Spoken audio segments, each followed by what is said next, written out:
going to be looking at responsibility determination, the process around that, especially around approvals by multiple parties. First off, though, we're going to create a responsibility determination, which I will be calling an RD throughout this demo. We're going to fill in a person, an ACO, for example, and log in as that person. When they log in, get to their home page, and responsibility determinations are down here at the bottom of the vendor's menu. And you can see all the different responsibility determinations, RDs, that have been created up to now by this particular ACO. But we're going to create one more here. And when we create one, you can see that we've got a header page where we put in a description and some other information. When it's red on the side, you have to put something in there. So.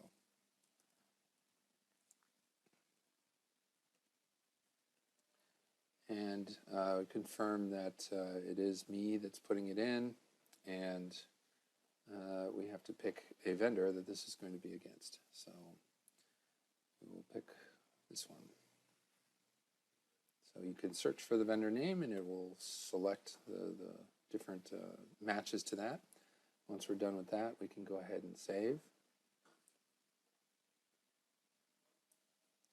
And now you can see that a new button has popped up to submit this for the vendor name check. If you look at the actual workflow page, you can see that the initiation has happened and that there's a number of steps that are going to have to follow after this, including DOI for investigation, assigning different folks from the DOI and the Inspector General. So if we submit it for VNC, then you can see what happens through the next steps that will show. What's happening is that we have a parallel workflow. We have 1, 2, 3 different orange boxes there, and those orange boxes are sending basically emails to folks that, that need to do different activities, and it's been assigned to them to do those activities. Okay, so let's log out and log in as each one of those persons, and you can see the different activities they need to do. So the first one we're going to log in as the so the first one we're going to log into is the DOF for taxes. So we'll log in now for the DOF. So now we're going to log in as the DOF tax authority. And as with all workflow activities, there's a workflow open task list at the top, and you can see the one that we just created is the task that they have. Of course, if they got an email, they would click through on that, and they would land at this same page. In this case, this person may look at the information about it, about the responsibility determination information that's in there that relates to their job, which is to look at it for the purposes of the tax compliance credentials. If they are okay with everything, then they would simply go and say, I approve. That's this box down here, business tax check. So if they approve that, then that becomes a green box. We're waiting for all of these processes to end before we get to the completion of the RD. So it looks like those other two are not done yet as well. So we'll log in as those other people and see what their experience is. So the next one is the DOI investigator. The DOI investigator also would click through on workflow items that they have on their plate. And in this one, the DOI investigator may need to route this for assignments. So we need to look at, and down here, that they can make an actual assignment, because there are many investigators and you don't know who's available. Somebody's going to need to make them available. So you could pick the right one that needs to do this. And in this case, we're going to pick this DOI investigator and assign it.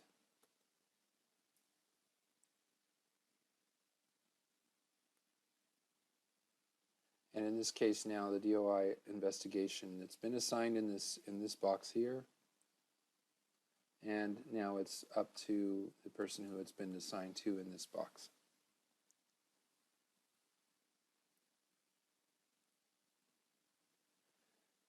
At this point, we assigned it to ourselves. So in this case, the DOI investigator would continue their job and say, I'm going to go and upload the VNC document, for example, here on the summary page. Under the DOI status. So there would be an upload here. And then, so because the DOI investigator assigned it to themselves, they could go over to the summary page and in the DOI status page upload the VNC document. And then once that's okay, then they would approve it. So we're skipping over the actual uploading for now, but once that person approves it, then the validation for DOI investigation is done and we're able to continue on. Okay, so we still have an orange thing here for the Inspector General. Let's go look at what that looks like. The Inspector General would log in. Again, Inspector General is going to need to respond to their workflow. Again, if they got the email, then they would have clicked through and landed at this page. And on that page, they would decide to look through the summary and so on. Whatever the Inspector General needs to look at, then they would look through here. And at some point, they would say, I'm okay to approve, and they would just approve it. Again, every time they do one of these things, the box turns green, and there's an audit trail that they did these things. So the Inspector General, for example, he's up here, and you can see that there's an audit trail. Get rid of this. There's an audit trail that says what time he or she had approved something, and that it's a green box now. We still have some things to do here.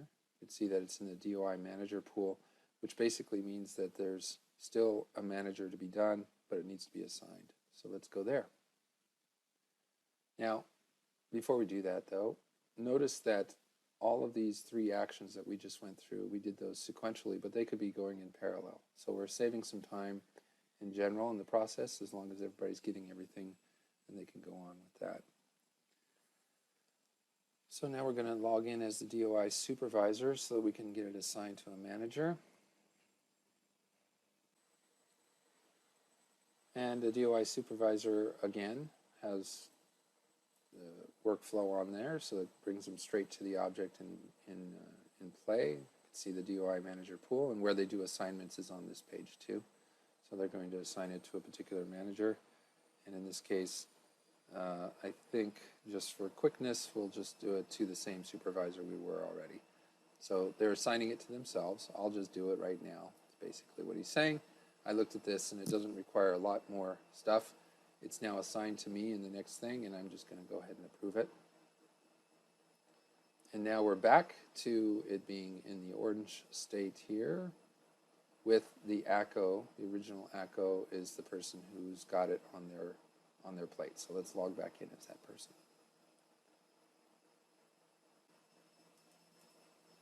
Okay, logging in as the ACO now. They can see that this has come back onto the top of their plate, responsibility determination.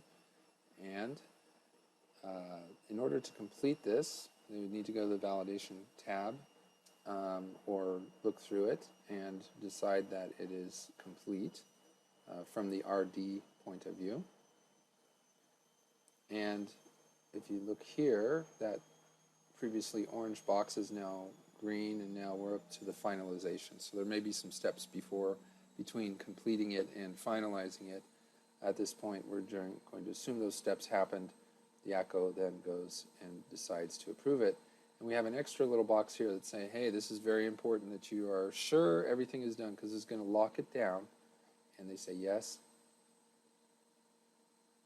And we have a full and complete RD with all audit trail of who did what and when. Of course, you could always keep notes and comments and either attachments during that time so that that audit trail is even better and more enhanced than that.